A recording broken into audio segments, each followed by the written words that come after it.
Hi everybody, it's Ian here and welcome to this webinar from the We Brave Leaders series, which is Overcoming Imposter Syndrome and Unlocking Your Leadership Potential. Now, what we're going to be learning about today is why rising leaders have to overcome imposter syndrome, why it's so important to you as a rising leader. We're going to look at what is imposter syndrome and why it matters so much, where it comes from and how it shows up, some of the mindsets that foster imposter syndrome and how we can beat those, and also 5 actionable techniques to overcome imposter syndrome. And follow me all the way to the end, and then there's a little gift from me if you make it all the way to the end of this webinar. Now, imposter syndrome itself is surprisingly common. It may feel like something that only affects you, but actually, according to research, here we can see 50% of tech leaders have reported experiencing imposter syndrome at some point in their career. And they're joined by 70% of C-suite leaders and 75% of female leaders, because this is something that seems to affect women more than it does men. These all report feeling imposter syndrome at some point in their career, and often many times. So each time they move onwards with their career, up another step in their career, imposter syndrome can rear its head yet again. Rising leaders are particularly prone to imposter syndrome. There are a number of reasons why. So you're experiencing new role pressures, maybe you have limited experience in that role, you may have come from being a master of something to a novice in your new role, and that leads to self-doubt. And also, as you go up the ladder, you experience increased pressure as well as changing demands and styles of work as well. Now, imposter syndrome shows up for different people in different ways, and there are many different side effects. These are some of the common effects of imposter syndrome. You probably aren't going to be experiencing all of them, but there are perfectionism, fear of failure, a difficulty in really accepting praise. So even when people are telling us that we're doing a good job, we're kind of going, I'm not willing to accept that, or I'm not willing to accept it out loud, because pride comes before a fall. Excessive self-criticism, where even if we're doing a good job, we're really obsessing over the little details that we didn't quite get the way that we wanted in there. And sometimes that will lead to burnout, decreased drive or productivity, a hesitation and a reluctance to take on more responsibility and new responsibilities for greater fear of failure, a reluctance in asking for help because that is seen as a sign of failure, and feeling underprepared or inadequate. So you can see that imposter syndrome starts out in a fairly innocuous way with a little bit of perfectionism, a little bit of a fear of failure, and then can lead to quite important and quite serious conditions around burnout and decreased drive and productivity. So how do we define imposter syndrome? So imposter syndrome is that feeling that you're a fraud and that you don't deserve success, even when all the evidence points to the contrary. So there's plenty of evidence to show that you're capable and competent, but it's something that you feel like you're the fraud and you don't deserve that success. So often that can sound like, I just got lucky, or I don't belong here, and it can lead to feelings of self-doubt, a fear of failure, and a reluctance for you to take credit for your clear accomplishments. But here's the thing. Imposter syndrome is a belief, and once we know and we accept that, what we also know is that that belief can be changed.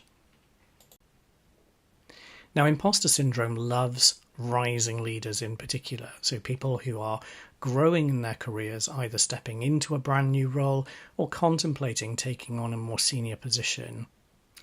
There are kind of 2 parts here. So imposter syndrome comes from how you feel internally and also from the environment around you.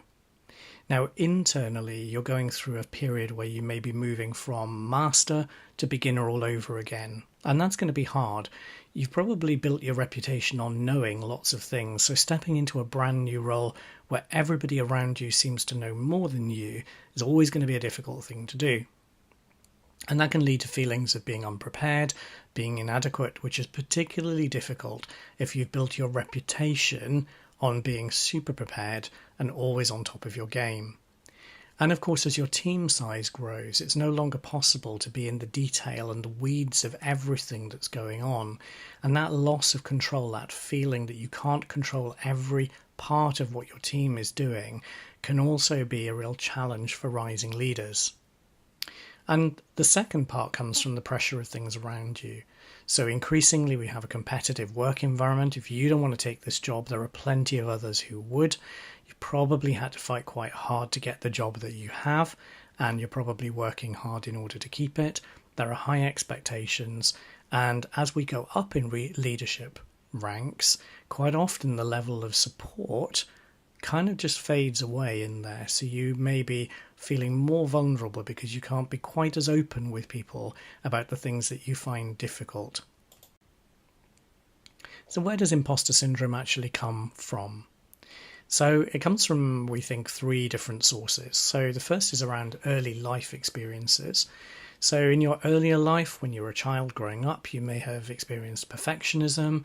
You may have been subject to comparison, by comparison to siblings, comparison to others in school. You may have grown up in an environment where you were criticised, and unpredictable validation means where love and care and attention would have been given to you conditional on you pleasing somebody else. So, you might have got praise for coming home with a brilliant school report, but if you didn't come home with a brilliant school report, that praise wasn't really there. The second part is around our personality. So some of us are just more wired towards experiencing imposter syndrome. That can be to do with self-esteem, perfectionism. Some of us are just wired to feel a high sensitivity to criticism. We may have high empathy levels. And then the third area is around our social and cultural environment. So some of us growing up may have experienced bias, stereotypes. We may have experienced or are experiencing a workplace with high competitive drives and where there's limited positive feedback in there. Now, the trigger behind imposter syndrome is your inner critic, and here we're going to call that the judge. And there are 3 kinds of judge. So we have the judge of self, the judge of others, and the judge of circumstance. Let's just break those down. So the judge of self is that voice inside your head that says, I am not good enough, I am not worthy of this position, of this role, of this place in this company. The judge of others is that voice inside you that says, when they find out who they've hired, they're going to be so disappointed. So this is where we judge and predict other people's reactions and the way that other people are thinking. And then judge of circumstance is that kind of voice that says, it's a fluke, they made a mistake. What were they doing on that interview day? Good things don't happen to people like me. What we need to know is that in reality, this voice of the inner critic or the judge is a lie. The judge is a liar. And the judge lies in order to, in theory, keep you safe. So the lies of the judge are, you need me.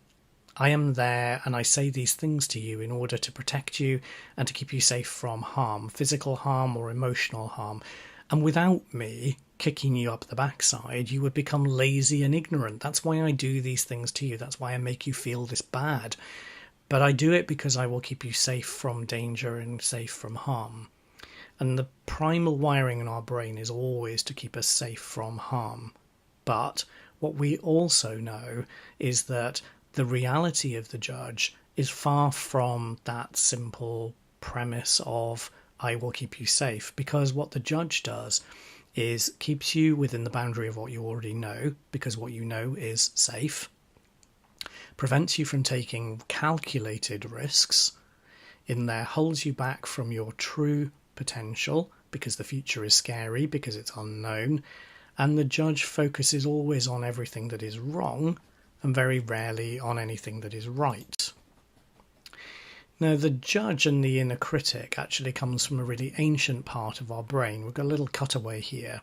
And in the tiny bit in the middle, there's a little thing there which is called the amygdala.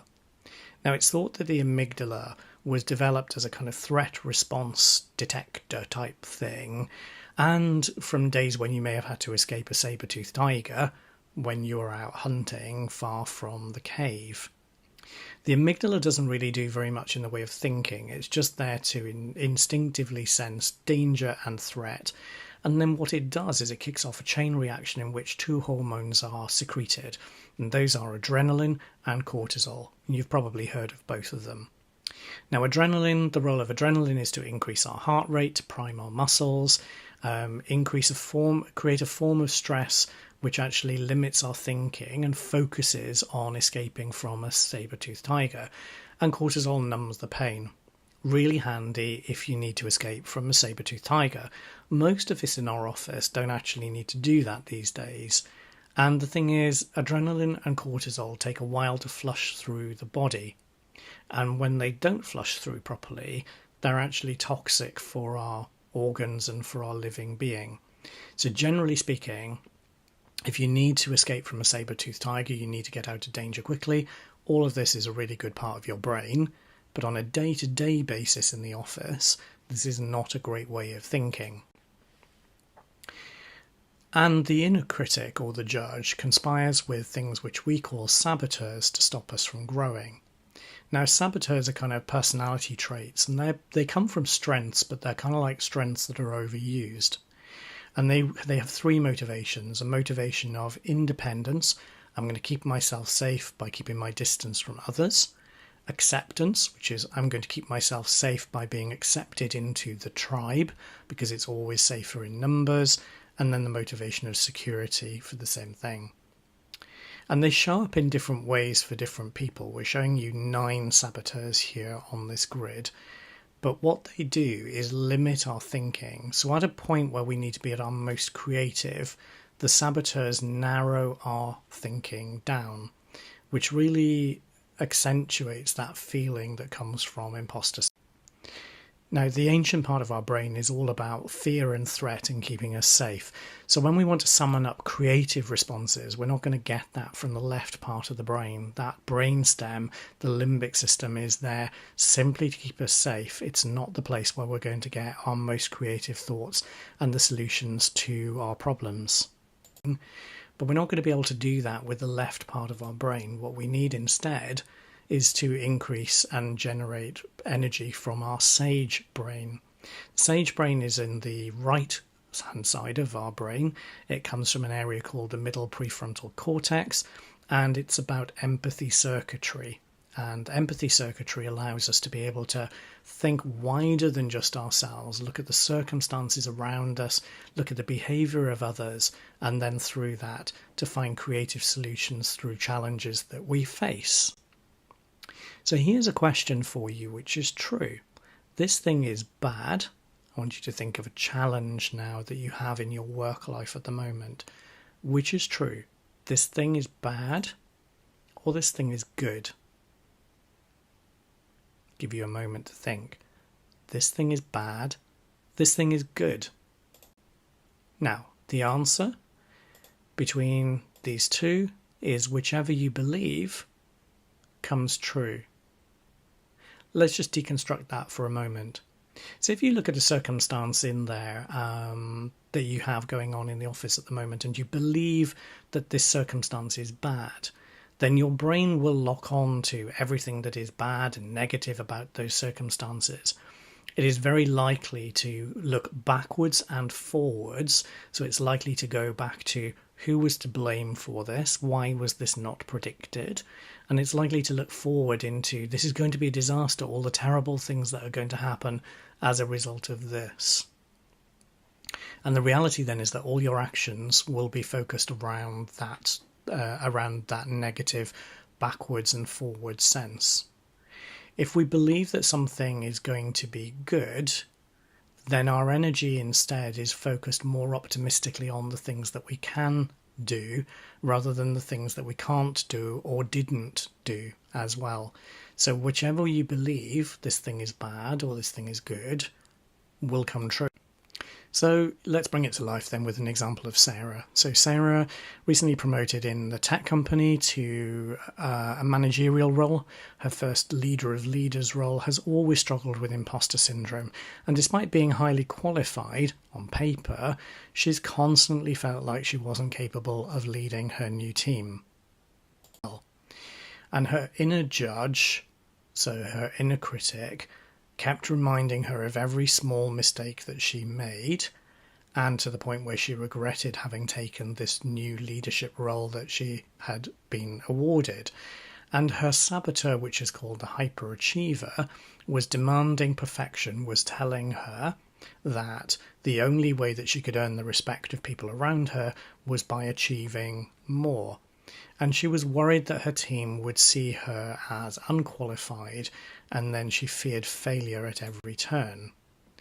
Now, Sarah's saboteur-driven actions based on that feedback resulted in her over-preparing for meetings, so staying up until the early hours of the morning, rehearsing presentations, which really meant that when she arrived at the presentation, she wasn't at her freshest, she wasn't on top of her game, she forgot some of what she wanted to say, the point she wanted to land, she was irritable with people who were just gently challenging some of her ideas, uncharacteristically so.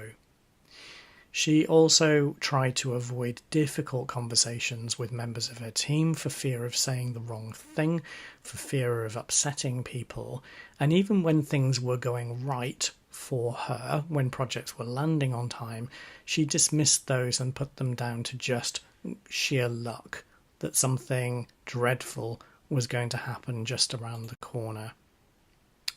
So now let's think about you.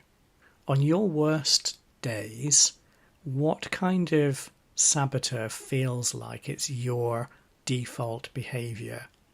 Are you the controller who needs to have every level of detail nailed down in order to feel comfortable? Are you the hyperachiever for whom there is no goal that can be big enough? As soon as you've achieved one thing, you have to go on to the next, because that's how people recognise you and validate you and say that you're a great person.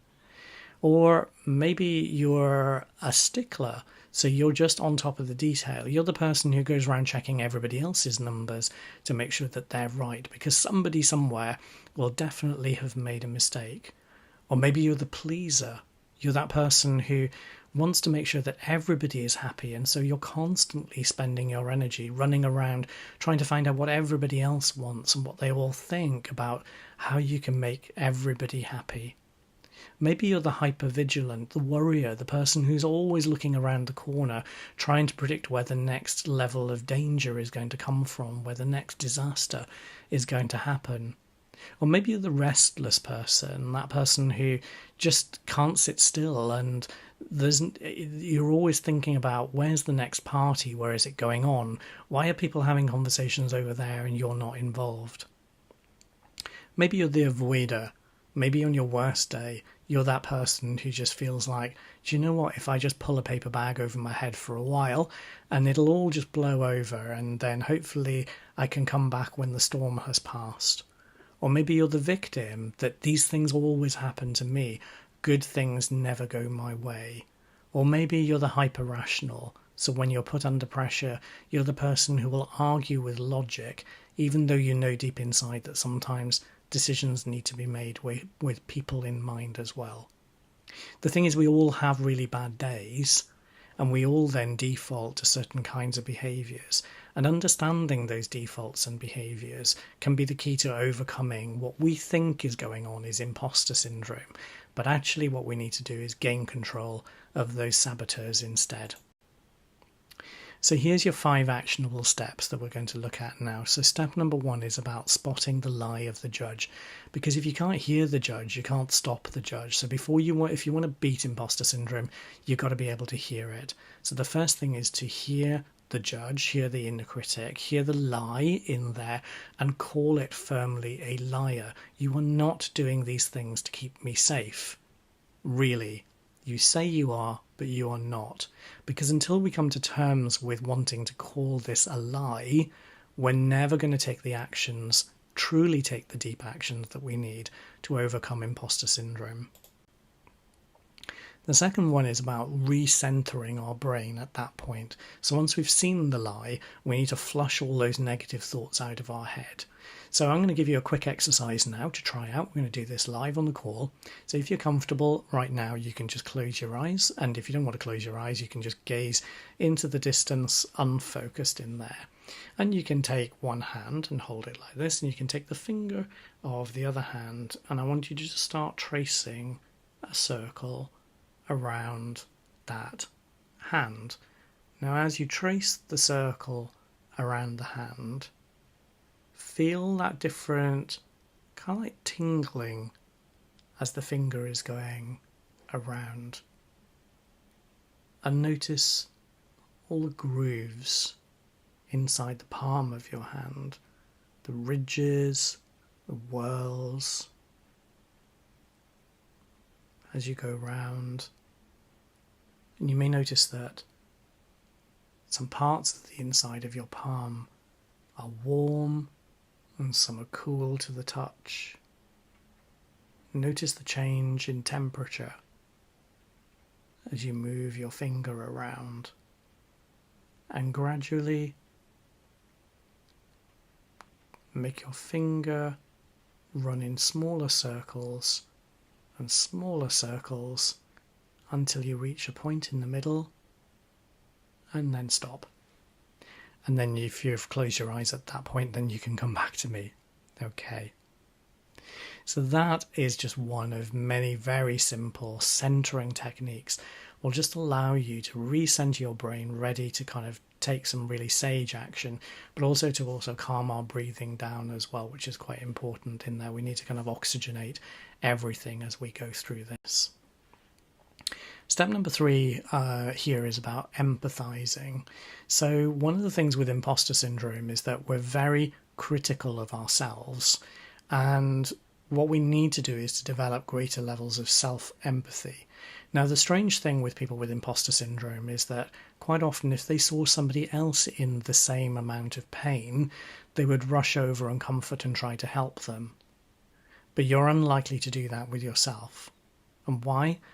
Well, who knows why, but what we do need is greater self-empathy. So first step here is about detaching some of the things that we think is going on from being who we are to observing something in ourselves. So if we say, I am stressed, I am noticing feelings of stress. I am anxious, I am noticing that I am becoming anxious, irritated, annoyed. Because noticing that detaches that sense away from who we are, which then means that we can do something about this. And what I'd like you to do is to think about, what would you say to that person who's experiencing imposter syndrome right now? And how would you encourage and comfort them? So some of this is about learning to reframe as well. So instead of saying, for example, I failed here, so I am not capable, a sensible reframe could be, I'm growing. This is part of my growth. I'm proud of the effort I put in here. Sure, I know not everything went according to plan, but I have learnt so much through this experience, and I know that it will get better.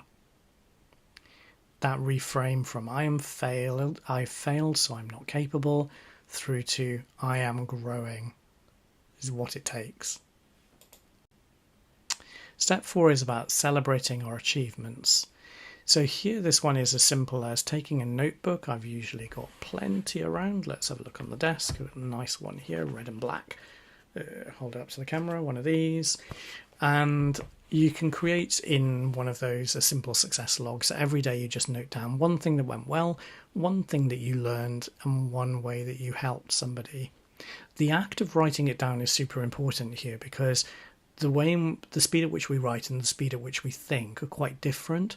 The act of writing it down forces us to slow down and absorb the words that we're writing. And bit by bit, it will start building a mental muscle inside your head to tell you and remind you of who you are, the things you do well, the things that other people rely on you for, and your capacity to grow new capability even when you meet something that you don't yet know. And step 5 here is about shifting from judgment to being curious.